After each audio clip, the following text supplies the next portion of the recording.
All right, Rug Munchers, welcome to the Week 4 recap, Week 5 preview of the Newark Fantasy Cows Football League. I did lose last week to Maiko in a very uncompelling matchup. I want to thank Chris, though, for giving me a fighting chance that last night. Even though he had the lead and all other players had played, he left his defense in, despite the fact that they could only hurt him.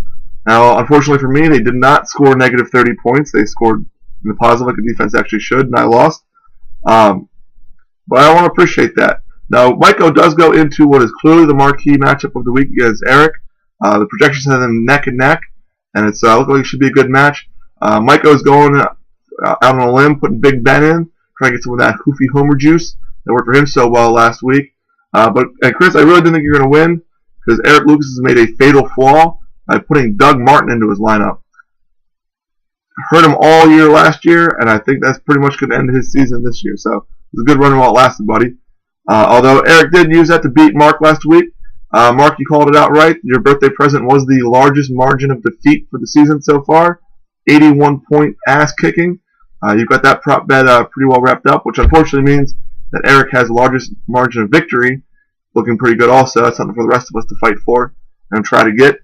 Mark, looking at your lineup, I feel pretty confident this isn't exactly what you thought your team would look like when you drafted it. Justin Forsett, Mod Bradshaw, Brian Quick, Steelers D. Man, you got the B and C squad in there already. But I'm pulling for you. Hopefully we can make something happen.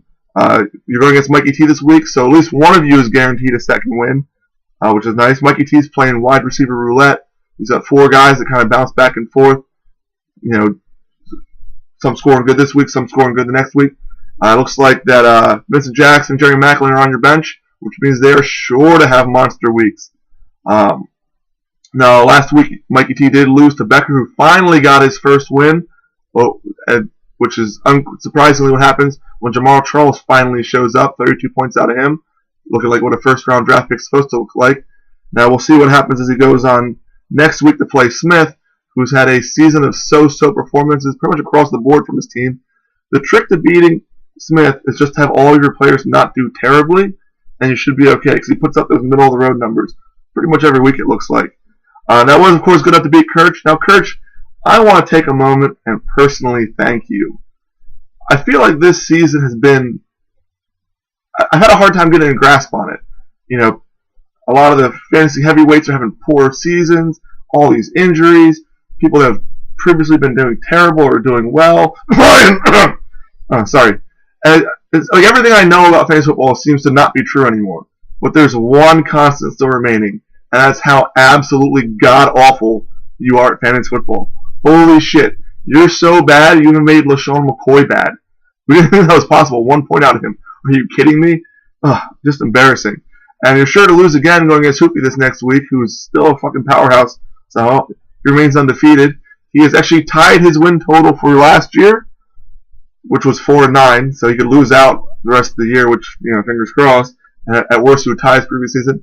Although he did double Maria's win total for last year. So, he's always got that going for him. He also went ahead and sent Donnell to his bench. So as he said, it was just a bye week pickup.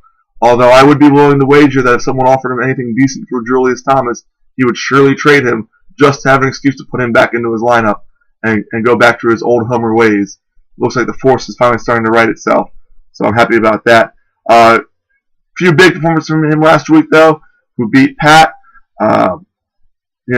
Brian, the one thing that looked bad, -4 out of your defense from the Bears. Luckily, Pat got -5 out of his defense from the Patriots, so he managed to suck just a little more than you did at that position. Although Pat was in rough shape, 5 of his players on bye weeks, and it's tough to come back from.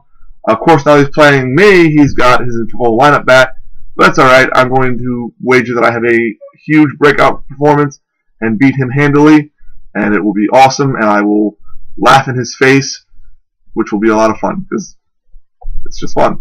But anyway, guys, that's what I've got. Hope you guys all have a good week. I'll see you ball steppers in the championship.